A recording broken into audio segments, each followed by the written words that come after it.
Children, my name is Mohit and welcome to our YouTube channel Study Champion. So, as you know, this video related to your BA second semester paper, Prose and Fiction, is going to be your complete one-shot video, in which I am going to make you do all the important chapters, all the important essays. I am going to make you do a quick revision. I am going to tell you the summary. Now see what is the benefit of reading the summary. If you read the summary, then you can solve the theme questions in it very easily. You can solve the character questions very easily. Thirdly, if you can do any other question, you will also do it very well. And secondly, you can also do this summary etc. very well. So this is it. In this, I have tried to explain things to you in full detail. You just have to watch the video completely. Then whatever you read, you will be able to solve the questions very easily. Just what do you have to do? You have to watch the video completely, subscribe to the channel, like the video and definitely share it with your friends. Along with this, I have given the link of the playlist in the description. From there, go to the videos that I have uploaded. I have uploaded many videos related to other chapters of your prose and fiction. You have to go and watch them too. Thank you. Hello children, my name is Mohit and welcome to our YouTube channel Study Champion. So as you know, you are going to have your BA second semester English literature paper. I have brought the summary of the important chapters related to prose and fiction. If you read them, if you watch this video completely, then what will be the benefit of it? You will understand the summary of the entire chapter. So whether the questions are short answer type, essay type, and whether you have to write an essay, you have to write a descriptive, it will also help you a lot in writing the summary. So what do you have to do? Just watch this video completely, subscribe to the channel, and if you want to watch other videos, I have given the link in the description. Let's talk about the first question related to English literature. Look, what is the popular superstitious? It is a humorous thought-provoking essay. I mean, what is humorous? It will make you think with humor and it will be thought-provoking. What is such an essay? It has been written. And who has written it? This essay has been written by Joseph Addison. Popular superstitions. Now what are superstitions? These are superstitions. Those who have superstitions in their life, like if a black cat crosses your path, then it will not be auspicious for you. When you are traveling, then what is this type of superstition called? It is written in the name of superstitions. So, Joseph Addison has explained what types of superstitions exist and how they are different from religion. Did you understand? You will gradually understand more things later. What were the English essayists and moral writers of the 18th century?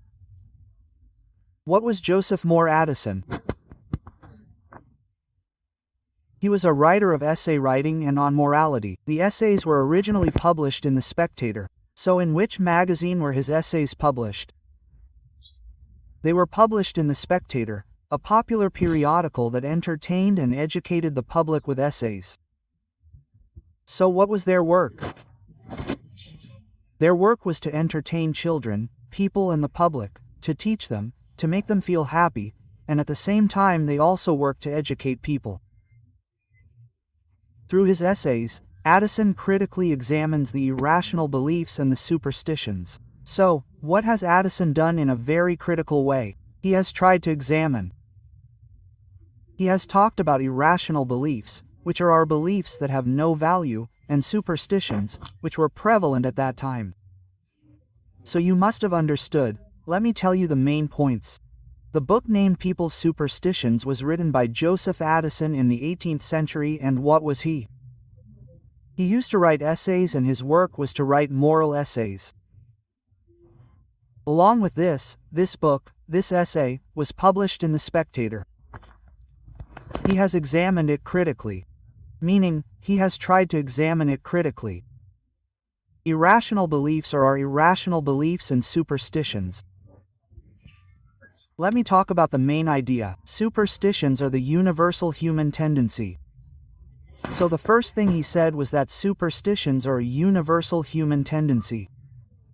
It is a habit. This is a universal habit, and no matter where you go, you will definitely find this habit. Addison opened the essay by acknowledging that superstitions exist in every society.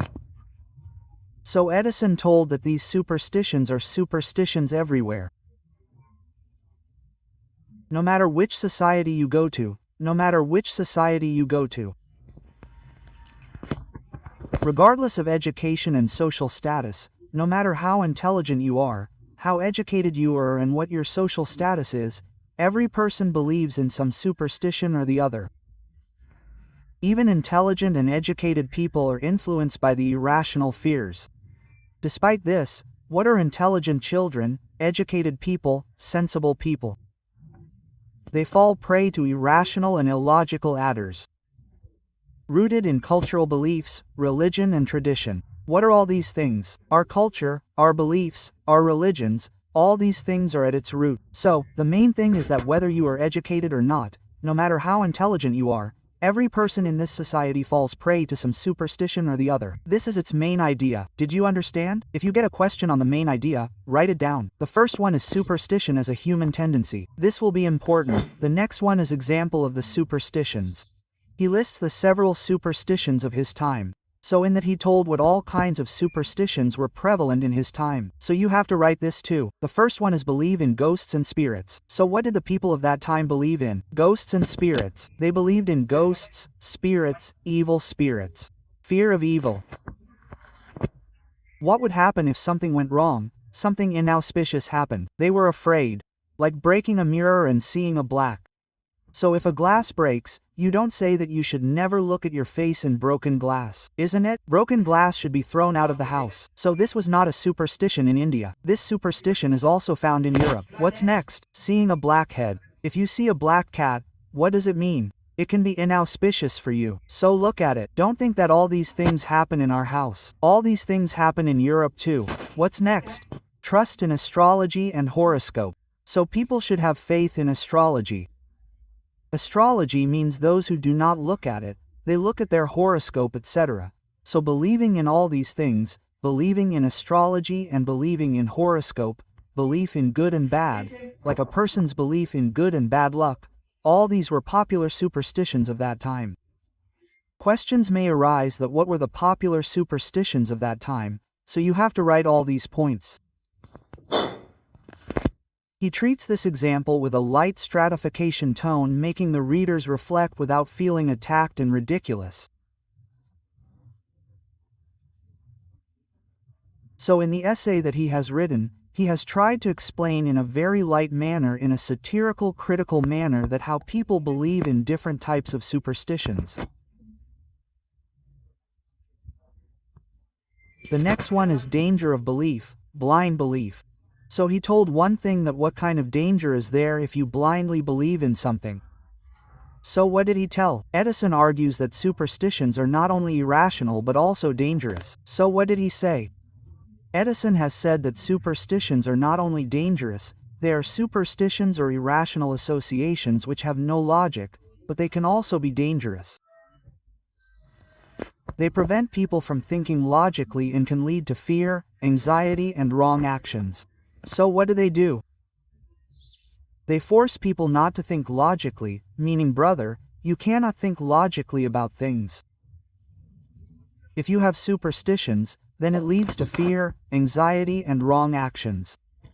What to do? It will fill you with panic, fear, and will force you to do wrong things. Brother, if you believe, no matter how urgent work you have, and if you get bitten by a cat or something, then many people do not even go, due to the fear of all these things. So you understand, there is no logic behind all these things, but still people believe in them. And what happens many times? You must have seen that many people get into the news because of their ghosts and spirits. Many times women are killed by calling them witches, etc. So this is the thing. This is wrong action. You get to see it. For example, people might avoid doing tasks on certain unlucky ones. Like what do some people do? I mean, what do they do by calling it their bad luck? They keep wasting their money and do wrong things like gambling, etc. Start doing wrong things and say that it was my bad luck. In fact, your luck was not bad. You have done wrong things in life. The next point is superstitions versus true religion. So what did they say that what are superstitions in reality? So what did they say that what are superstitions, and what is real religion? Only then can a clear distinction be drawn between the true religion, faith, and blind superstition. So he has drawn a very thin line between what? Between a real religion and blind devotion and superstition. Edison believed that true religion promotes moral living and reason. So Edison believed that what is the difference between a real religion and a moral life? So what did he say? What does a real religion talk about? It believes in living a moral life. You all should live a moral life, do good to people, take humanity forward. It believes in all these things. While superstitions prove to promote fear and ignorance. Where do your superstitions lead you? They create fear in you, and at the same time ignorance and hatred develop in you. They fill you with a feeling of arrogance. He criticizes how many people mix religion with superstition and loses the true spiritual faith. So what did he say? What do many people do? What do they mix with religion? They mix superstitions. And due to this, the reality of real religion, the faith, is lost. So, in today's time you can see that there is a lot of superstition. And what happens in this? People stop believing in religion because of those superstitions. Tone and style. So what kind of tone has he used? Addition, write in a gentle, humorous and reflective style. So he has tried to explain things in a very humorous, gentle, civilized way. He does not aggressively attack superstitious people. What he has done is that he has completely sidelined those who believe in superstitions. He has not criticized them completely. He has not done anything like this at a very high level. But rather use a wit and logic. Rather he has tried to explain things with logic and faith. To make them realize the certainty of their beliefs. Along with that, he has made people realize the faith that those who believe in superstitions, he has made them realize what kind of mistake, insensible, nonsensical work they are doing. Which has no logic, there is no effort, no reasoning. There is no meaning to everything. The next point is the moral of the lessons. That this teaches us that we should reject superstition, follow reason and the truth. So what did he say? What did he try to explain? So that the moral of the story comes in front of you. So you have to tell this thing. The lessons are that we should reject superstition. So what did he say? What should we do about superstitions? We should reject them. We should abandon them and follow the reason of true faith. Rather you should keep the real faith that you have in God or in things. Edison argues reader to observe the word logically. Along with that, Edison has said that you should try to understand this world with logic. Not all fears should be irrational, and not any such fears which have no importance. And use a common sense and educate as a tool against the mind belief. Rather you should use your common sense, which is the sense of humor. You should use logic to break all these things and superstitions. Let me talk about the conclusion. Joseph Edison's popular superstition is a timeless piece and reflects the irrational side of human nature. So what is this essay named Popular Superstition, written by Joseph Edison? Timeless means it is equally logical even in today's time. So even in today's time superstitions are prevalent. So what is the importance of this essay even in today's time? It is important. It reflects the irrational side of human nature. What has it shown that even an educated person can do? He can also act like an illiterate. There's a power in all of us to nurture superstitions and adopt wrong beliefs. There's a power in the entire human nature. Even though it was written in the 18th century, this essay written in the 18th century still seems logical to us. The message remains relevant today, but even today this message seems relevant to us. It comes out as absolutely real. It reminds us at the questions of old beliefs. Along with that, what does it show? It tries to show our mistrust of old times. Think critically and live guided by the reason and not fair. It shows us critically what promotes us to live life critically or live a real life. It gives the reason that we should believe in logically correct things and not live life in fear. So I will tell you what types of questions you will get to see in this. First of all, describe the superstition as a universal human tendency explained in their words. You have understood what superstitions are. What is it in all human species? There is a common factor. Example of superstitions. So, we have to tell you about examples of superstitions and you have to write these points. You have to tell them in a descriptive manner. Did you understand? Many such questions can also come. Danger of blind belief. So, the danger that you face from blind devotion. You have to read all these things thoroughly. What is superstition versus true religion? A question can come on this, and this question can come on tone and moral lesson. So, I have explained all of these to you in a descriptive manner. Do this paper well. Okay, I have put the rest of the questions in the description to see them, so you can go there and see more questions. Hello kids, my name is Mohit and welcome to our YouTube channel Study Champion. So as you know, I am getting the summary of your important chapters related to the frozen and friction first paper of your BA second semester of English Literature. What happened to you with this? Whether the questions come in essay form or in short answer form or whether you have to write a summary, you can do all three questions very well. In this, I try to explain things to you in a very descriptive way and also tell you what kind of question you can get to see in your exam. Okay, so what do you just have to do? You have to read it well. So let's go to the next important essay for you. El Dorado is written by Robert Louis Stevenson. We will try to read it. So what is written? El Dorado is a short reflective essay by Robert Louis Stevenson. So El Dorado is a short and reflective essay. What has he written about his real life? He has written an essay. It is written by Robert Louis Stevenson, the famous historical writer who is known for his works like Treasure Island and Dr. Jekyll and Mr. Hyde. So, the famous Scottish writer Robert Stevenson has written different types of works. For example, what are his famous writings? Treasure Island.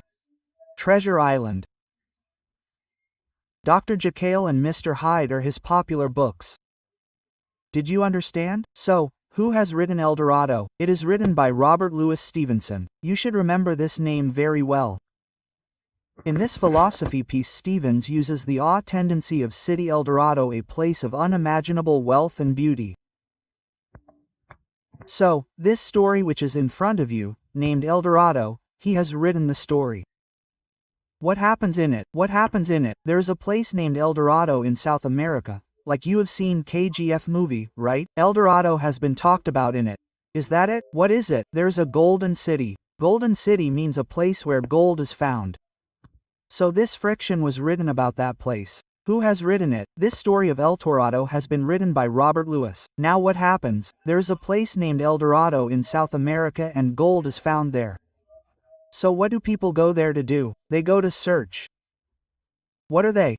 To get more in their life because brother, how much money is there in gold? And what was the situation at that time? Black gold means there used to be a lot of gold in the whole world because there is a tax on gold. So what used to happen in the black market? So what used to happen was that people had to face the struggle for power in order to get more and earn more. People used to die in all those things. So it is the same thing. So if you have seen the KGF movie, then you will know that it is the same thing with gold. The same El Dorado that has been talked about is the real El Dorado.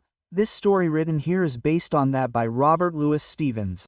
Did you understand this? But you will not get the question of writing the story. What question will come in front of you? The central idea will come, etc. I will tell you everything. Has a symbol of human desire and pursuit. So in this story named El Dorado, whose symbol has been shown that the desire of a human being,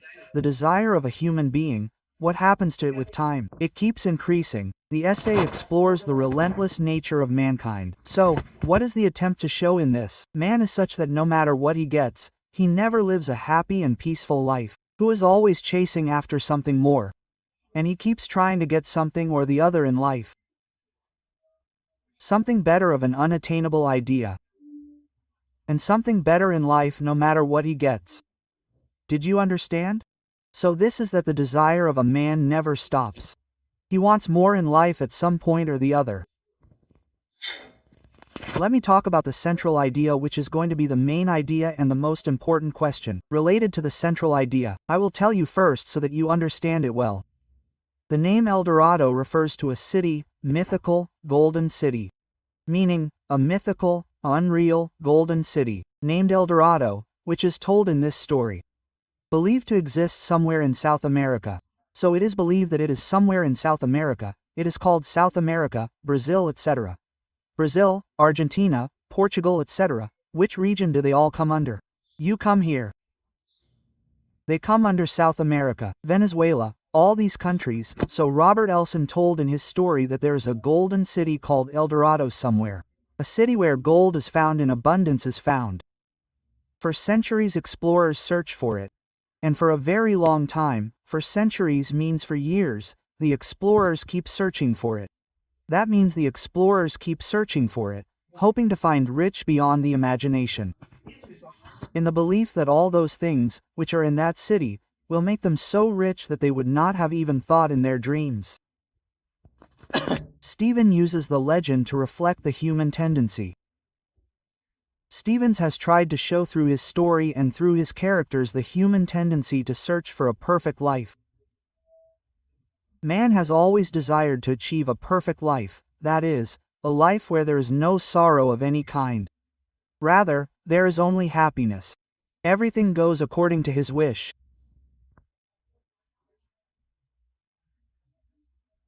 An ideal happiness means a life where one keeps getting happiness all the time, but the reality of this world is that this kind of happiness is not found anywhere in life.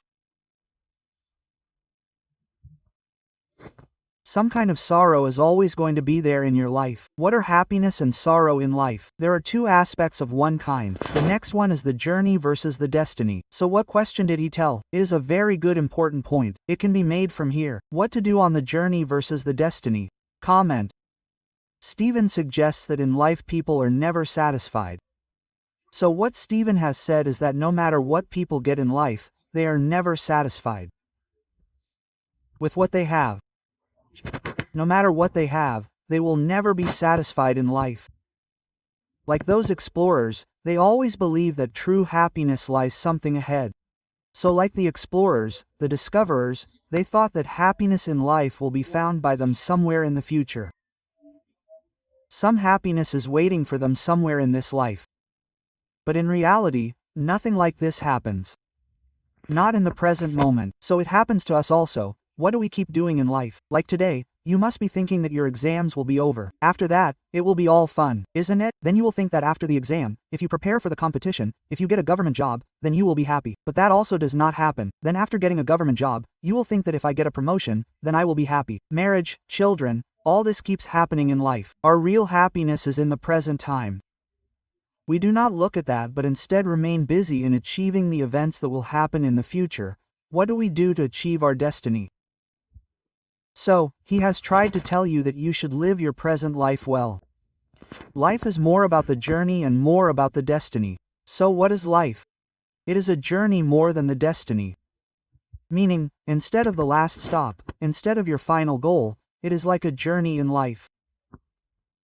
The pursuit of goals, however unreachable, is what giving life means. Meaning, what do your goals give you in life? They give you the basis to live a life, but the goal itself is not everything. Like many people think that a government job is everything in life, but nothing like this happens. When a person achieves a goal, he of course feels empty and begins to change within. Like a person achieves any goal, he finds himself empty from within and reaches out to achieve some other goal. So, did you understand? It is like a person has achieved a goal in life. You must have also noticed that now when the exams are over, you will be happy for a few days, but then again some problems will start coming in front of you. You will get entangled in some other problems. So this is what a person is when he achieves a goal. After that he feels empty and again starts getting into difficulties to restart his life. Human relentless through the poetic language, the philosophical thought, so that means through his poetic language, through his poems, through his language, Stephen poet human being is a naturally relentless. So what has Stephen shown about how a human being is? He is naturally relentless, that is, a human being who is always like this. He remains unstable and does not get peace, happiness and comfort in any way, no matter what he gets. We are not content with the stability and routine, so we are not satisfied with the stability of our loved ones, the stability that is going on and the routine in which your life is going on. Even though we are comfortable, we dream of adventure, we are living a very peaceful life, but still what do we want in life? We want adventure, we want some struggle. What do we want? We want romance in life, success and something new. We want some new achievements and something new. And you want something or the other in the form of your new version of El Dorado and new happiness. So it happens that when there is happiness in life, we bring sorrow with us. This is what happens. Moral message: Stephen Mann's message is that life should not be wasted searching for an imaginary paradise. So Stephen has tried to show that we should not waste our time in searching for useless things in our lives. This unreal happiness is not like if you get this, you will be very happy. If you get this, you will be very happy. Find joy in the process of life. You should try to enjoy all the things in your life, good and bad. Accept that absolute perception and endless happiness are myths. So what he has told is that absolute perception means absolutely real, the happiness of achieving anything. All those things mean an ideal life, an unreal life. Nothing like that happens in life as you see people's lives on Instagram. There are sorrows in everyone's life. There are struggles in everyone's life. Understand that it is striving, not achieving, that life becomes meaningful. So it should be understood that there is something or the other in everyone's life. There is a lack, there is a struggle for something or the other in everyone's life. Somehow or the other all these people lack something in their lives. Every person is sad that if he had this, he doesn't know what he would have got. So everyone's life is like yours. Now let's talk about the conclusion in El Dorado. Stevens beautifully captures the eternal human quest for something more. So through El Dorado, Stephen has tried to capture beautifully that a human being always has a desire inside him to get some more extra things. A symbolism as a golden city. And his constant desire to search for something new in life has been shown as a golden city. That may not exist, which sometimes exists in our life. So we also do the same. We always keep trying to get some things which never exist in real life. Even if we get it, it does not have that much importance. In this essay, his essay is a reminder to appreciate the present. So what is shown in this essay is that you should appreciate your present life and live your life's journey well, and recognize that choosing illusions can of course distract us from the real joy and content.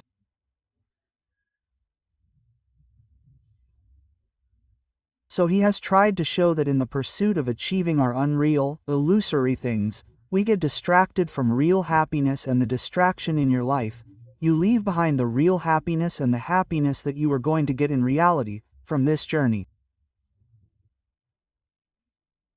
So this is that in the pursuit of your goal, you forget the path, the journey, the beauty of the journey.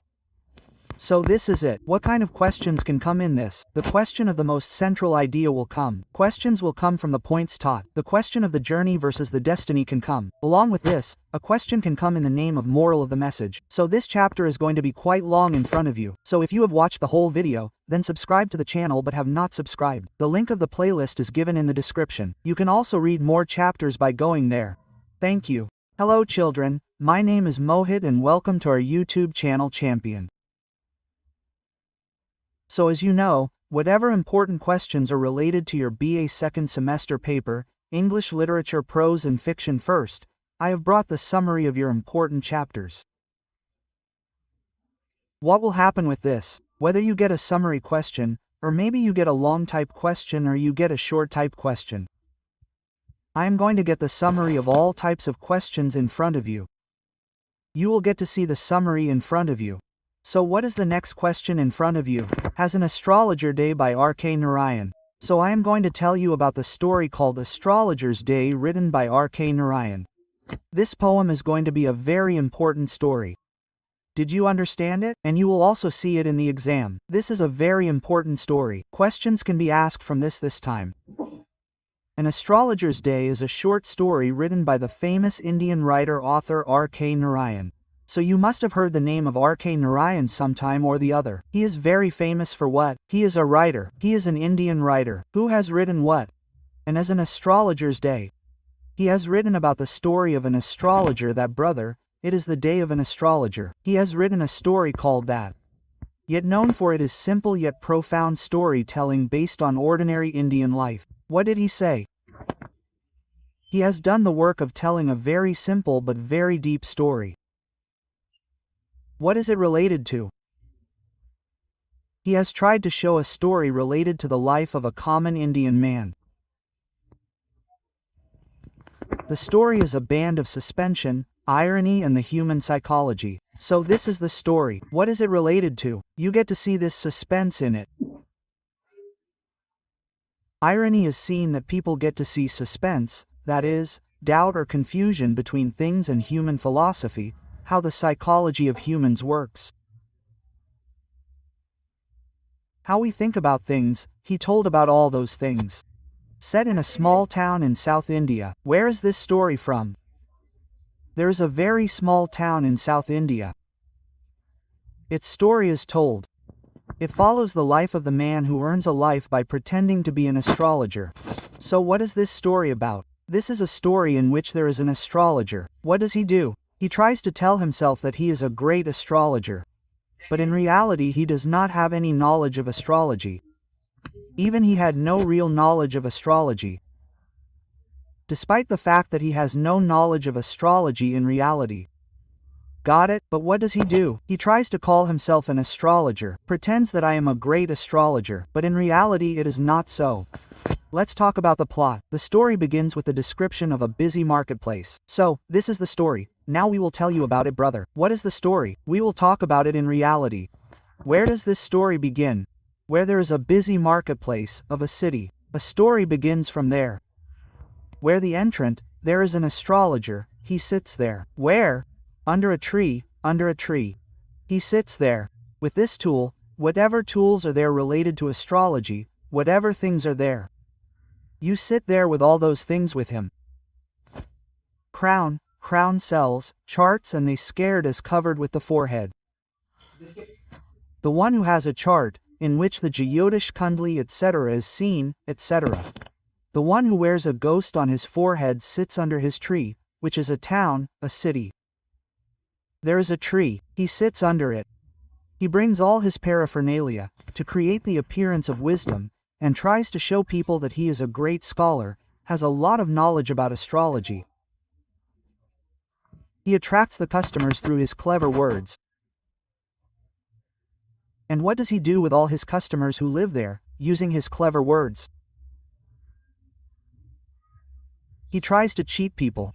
Attracts people towards himself and guesses. What else does he do? He guesses. Just like you go to any Jyotish, he will tell you the same thing, that brother, you have a job in your life. You are just facing some problems. You should work hard, or you get money in life, but it does not stay. So money has not stayed with anyone in life, till date. Do you understand? You work hard, but you do not succeed. So if he succeeds by working hard, then why does it come to you? Do you understand? You get 4 or 5 things fixed. Go to any astrologer, and not real knowledge. But what does he have? He does not have real knowledge. What does he do about things? He is just making guesses and tries to cheat people by using clever words. One evening a stranger arrives who challenges the astrologer. So what happens one day? Suddenly there is a person named Guru Nayak there. There is a pedestrian there. He comes and he challenges that astrologer. About whom? And asks him to reveal the truth or past. And he says that if you are so knowledgeable, if you have so much knowledge, then tell me about my past life. So we also do this. Many people think that we will keep asking him about ourselves. The astrologer is nervous. That astrologer is your astrologer. He gets nervous for once. Isn't it? But proceed with the reading. But what does he do then? He starts telling about the astrologer. And after listening to all these things, what happens to that astrologer? He gets shocked. He gets surprised that this is an astrologer. How is this astrologer telling things so accurately and correctly? What does he say? He was once stepped and left to die. What happened to his life once? Someone attacked him and left him to die. Left him to die. The attacker believes that he was dead and escaped. And the person who attacked him thought that this person, the stranger, who we are talking about, is dead, and then he ran away from there. The attacker should not return to his village if he wants to stay alive. And then what happened? That person ran away from there, the attacker, and so that he can stay alive, because people etc. kill him or he gets caught. So for this, after hearing all these things, after hearing such real things about his past, what happens to the astrologer, your strange man? He gets very surprised and scared. What does he do out of fear? He gives him money and goes away. Later it is revealed that the astrologer was the attacker himself. But as the story progresses, it is revealed that the person who attacked him, the stranger, who attacked him, that attack was done by that astrologer. Okay, let me give you the summary once more. I will summarize the whole story once more if you don't understand. And he was assuming that the man died years ago. And he had assumed that this person, the astrologer, had assumed that this stranger had died a long time ago. The stranger lived the stranger's life until the encounter. And the unknown person, whom he had called an astrologer, attacked this man, the stranger, and he thought that this astrologer, what was this astrologer earlier? His enemy. He had killed this stranger. So he thought that he was dead and till when did he think that? Until he met him. Brother, he came to know after meeting him. He is alive, the person whom you had killed. So now that he knows that man is alive and harmless, and later he came to know that this person is alive and he has not done any such big mistake, he felt relieved and free from the guilt. After that he felt a little peace, and the guilt and hatred that he was feeling from inside for so many days, it reduced a little. Now see what the story is, I will tell you in detail. There is an astrologer. He became an astrologer. What was he before? There was a person named Guru Nayak. He had attacked him. Did you understand? And he left him to die. And what happened to him? Now after a long time, what happens to that boy, who was attacked? He runs away from there to save himself. Just did you understand? So now the astrologer feels that brother, he is finished. He is already dead, I have killed him. But what happens? Later, the astrologer starts working as an astrologer, and what does he do? He does not have knowledge about astrology, but by carrying his books, talking about ghosts etc., what does he do with all these things? He is trying to impress people. Do you understand? He attracts customers. But what happens one day? A person comes in front of him. What happens? Who challenges him that brother, if you have so much knowledge, then tell me about my future and past. So that person is an astrologer, because he had attacked Guru Nayak on that stranger, so he tells him everything in reality. If he had told him the reality, then he is a stranger. He gets scared. How does anyone know everything about my life so accurately? So he goes away in fear. But later he is an astrologer. He comes to know that this is the same person whom you killed, and today he is alive. So for so many days he was living in guilt that he has killed a person and he is such a big criminal. But in the end he comes to know that the person is not dead. He is alive. He has not committed any crime. Did you understand? So this is the whole story. That is the story of an astrologer day. Now I will get its theme and styled for you. Now if we talk about its theme, what is the theme? A question related to the theme definitely arises. Ironical and deception. So what is told in it? An attempt has been made to criticize people. An attempt has been made to satirize. The astrologer pretends to know people fact but ironically. So what is told in it? An attempt has been made to make people aware about astrology. Discover his own faith through the chances. So what are people like? People believe more in their fate, and what is their fate? It is made due to some coincidence or some reason. The biggest twist is that intentionally tells the truth. And what is the biggest twist in this story? When he unintentionally does not know, and what does he unintentionally tell? He tells the truth. About a crime committed by himself. The crime he had committed. So what is made in it? Our destiny is made up of some small incidents. Do you understand?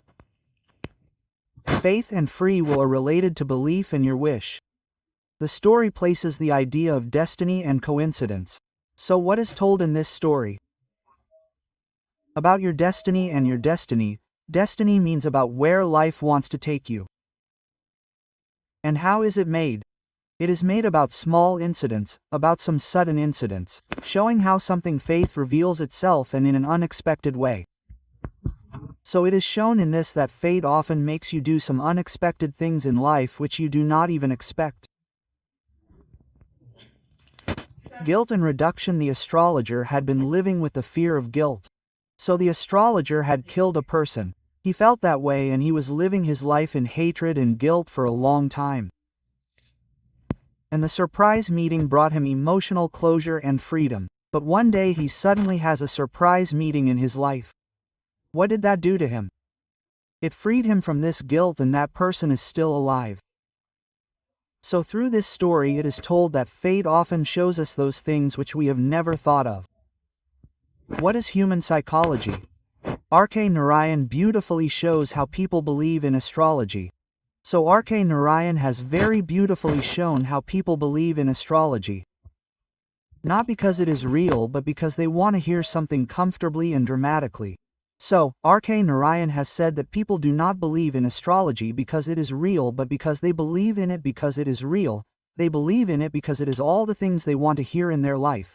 That everything is going to happen comfortably in their life and in a dramatic way, in what way things happen. So this is how R.K. Narayan has tried to criticize astrology a little bit.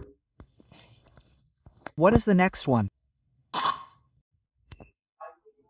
R.K. Narayan uses the simple language, humor and suspense to create a powerful narration. So R.K. Narayan has used very simple language. Along with humor, you get to see satire and suspense in it as well. How to create a powerful narrative, which is a very wonderful work written by him in making it. The setting is variously described.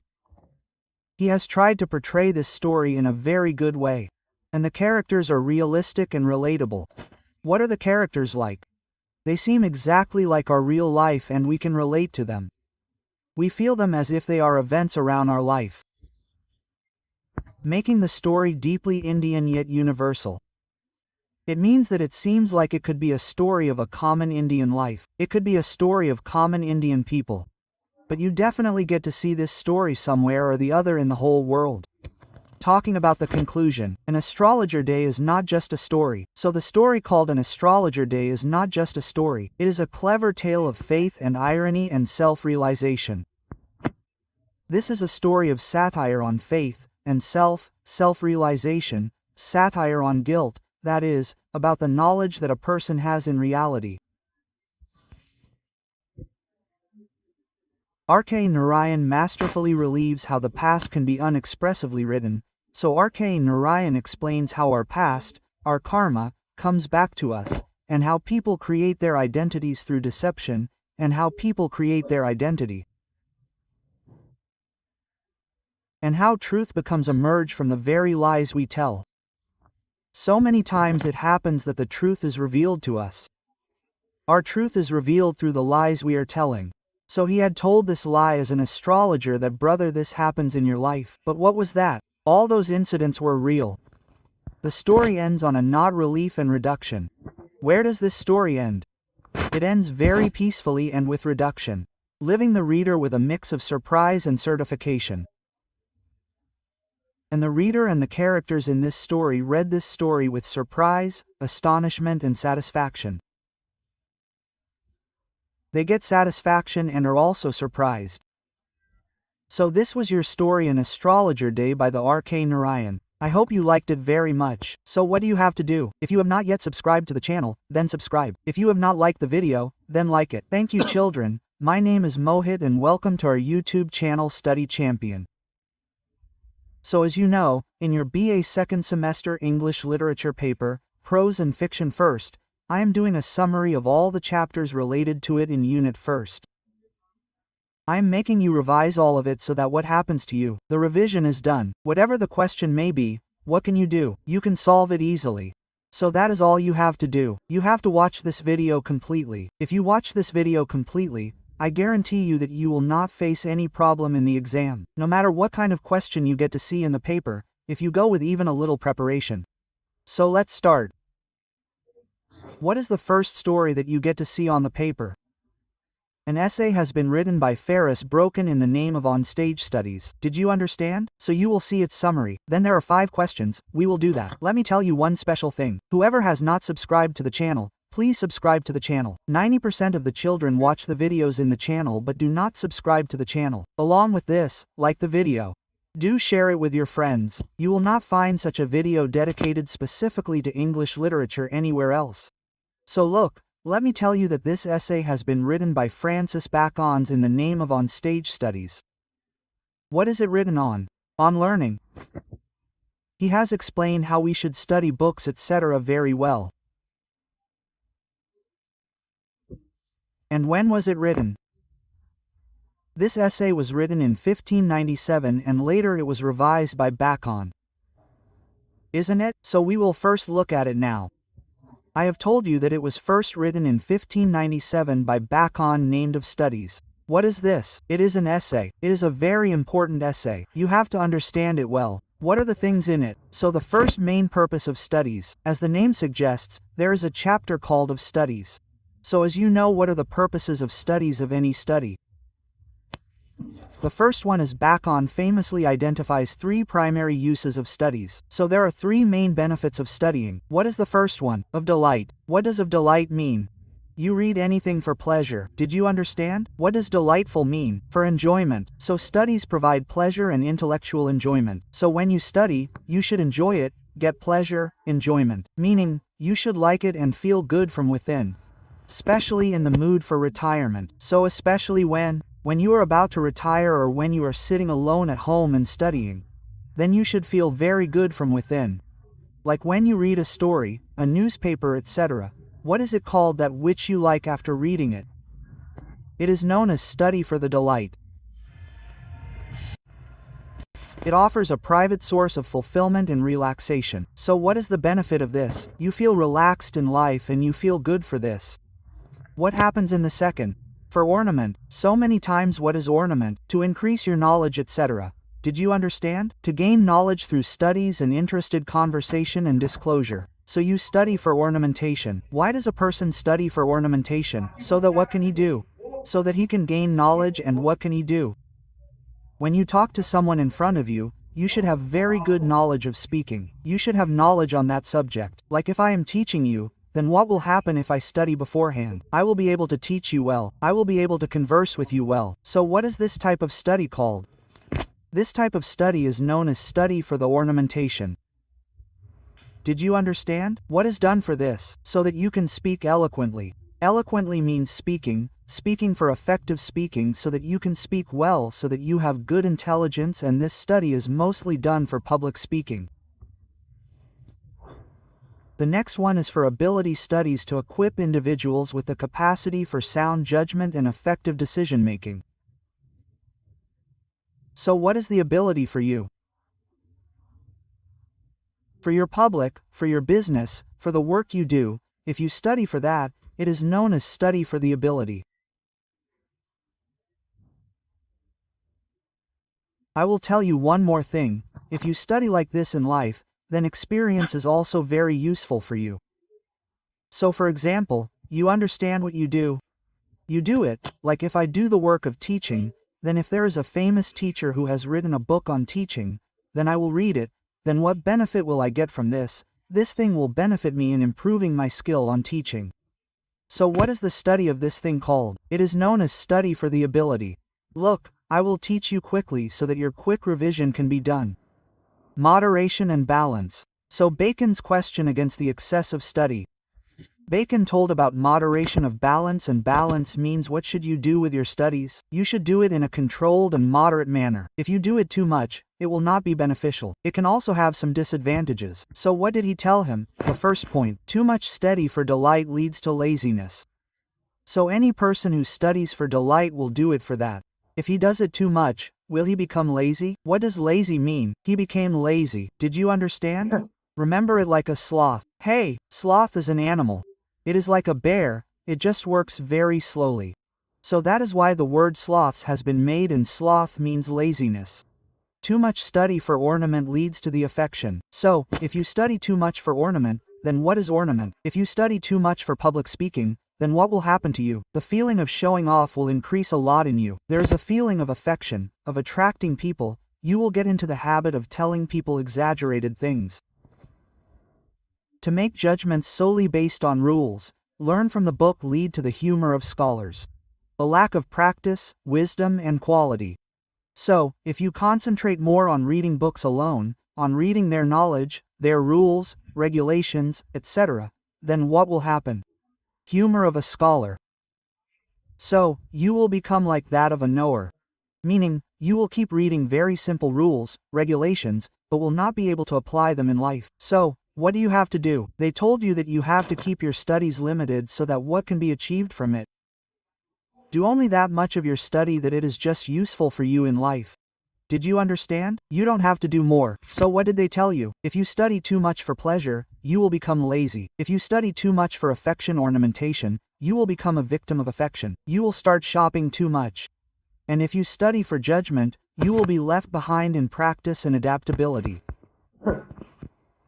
Attitude towards studies. So what kind of attitude should you have towards studies? First of all, banks categorize people's attitude towards study. So what kind of people do studies in what way? Crafty man condemns study. What will the clever, cunning people, cunning deceitful people do? What will they always say about studies? That brother, study is not for good but more for self. Got it? And for them, they do not give much importance to studies. So you have to remember this point. Crafty man condemns studies. So what does a crafty man always do with studies? He condemns. Simple man admires studies. What does an ordinary person do? He admires studies. He praises them. He appreciates the knowledge but does not fully understand it. So, a simple man who does not have much knowledge about studies, what will he do? What is the most he can do? The poor fellow can only praise studies, but he is not able to understand them. A wise man uses them, and what does a wise man, an intelligent man do? He knows how to use them effectively. That in what situations should you use your studies? So, did you understand? Memorize the lines. What will a crafty man do? He will condemn them. A simple man will admire studies, but does not understand properly. A wise man uses them, and only an intelligent man can use studies. What did Bacon say? How many types of books did Sam Bacon describe? Bacon said that there are 3 types of books in your life. Understand what kind of books they are. Some books are to be tested, so there are some books which are just for testing, meaning that you can only read them. Like storybooks, you just read them, enjoy them and leave them. Did you understand? For a quick overview, newspaper. The best example of this is newspaper. You just read the newspaper. The next day there is an increase. Others. To be swallowed means swallowed. What is the other? To swallow. To swallow, such books which you read. Just for what should you study? Like today you prepare for competition, study, get a job and leave it. Did you understand? Others. For swallowing. What kind of books are those? They are for swallowing. Just read, understand, clear the job and leave it. What is the next? Some few. To be charred and digested. So there are some books which you should read with diligence, attention and deep reflection. Meaning that you should read them deeply and get deep knowledge about all those things and apply them in your life. Like Swami Vivekananda's spiritual books, you are reading Gita, Mahabharata, or if you do business, like some famous person related to business, a successful person has written a book, then you are reading it. So what will be your benefit by reading this? You will benefit from this that you will get good knowledge about those things. Understood? So you should read things carefully. He is also not for the latent matters. Meaning that while choosing the books, you should keep in mind what type of books you are choosing. You should choose the same books according to your need. Benefit of different subjects. So what are the benefits of different types of subjects? Back to highlight how various fields of study cultivate the specific intellectual qualities. The first one is that stories make men wise. So look, if you study different types of subjects in life, you study history, poetry, mathematics, philosophy, morality, then what are the benefits of these? I will tell you about them. So history is history. It makes a person wise. How? If this incident has happened in the future, you get this lesson, you do not have to repeat it. If you repeat it, then what will you do? You will become like that. So what do you do from history? Learn the lesson from the past. But poetry is poetry, poets write poetry, etc. So what happens from this? Your cleverness, understanding and imagination power increases from this. So poetry works to make you wise. Number 2 is mathematics subclass. by promoting practice and logical reasoning. So what do you understand by mathematics? You learn to reason. You learn logical reasoning. In every life, like you study science, etc., what do? You start thinking logically. Natural philosophy deep. So if you study philosophy, etc., about morality or spirituality, etc., then you try to understand things deeply. You do deep analysis about anything, that if an incident happened, what happened in reality? What was the reason behind it? So how do you come to know about this? You come to know from philosophy. Moral grave. So what is moral grave? This is related to the thing. Now in the last we will talk about curing mental defects. So we conclude by asserting that studies can remedy intellectual deficiency much like the physical exercise cures body's element.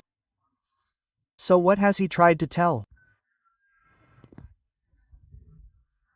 Bacon has said that for whom do your books work? They work in this way. Just like physical exercise keeps your body healthy, similarly reading books keeps your mind strong. Mental health remains very good. A man who wants to be wise should let him study the math. If there is a person who does not know about logic, does not want to do much logic, etc., then what should he do? He should study about mathematics. If his wit is to be distinguished, let him study the schoolman who is a philosopher known for his precious distractions. If there is a person who wants to understand things deeply in his life, that is, if he wants to understand about spirituality or life, then what should he read? He should study philosophy. So this was an overview of all this in front of you. He has told different things about it. I hope you must have understood things well. The next question I will ask you is 5. What are the 3 main purposes of study according to Francis Bacon? So what are the 3 purposes of study according to Bacon? The first one is delight. What does delight mean? I had told you that you read for enjoyment in your life, so for what would you read? You would read for delight. What would be ornament? You read to increase your conversation and social interaction, then your ornament increases. What is the third one? Ability. So your decision making, if you do professional study from business, is it known by this name? It is known as ability. How does Bacon classify the reading of books? So in what form have they classified the reading of books? In what form have they classified it? Some books are tested, some books are only meant for testing. They are meant for reading. Only some books are swallowed. You just have to read some books superficially like chewing gum. It is of no use after that. And the third type, which you chew and digest, put inside your stomach, that is, put inside your mind, all those things are useful later in life. All those things. What question does the Bacon ask after regarding excessive study? So what precautions should be taken? Bacon has told, if you study too much, then what are the disadvantages of it? Bacon warns that too much study can be harmful. So Bacon told that studying too much is also harmful. Spending too much time in studies leads to laziness. So if you study too much, you study delightfully, then you will become lazy. Using study only for the argument makes once over.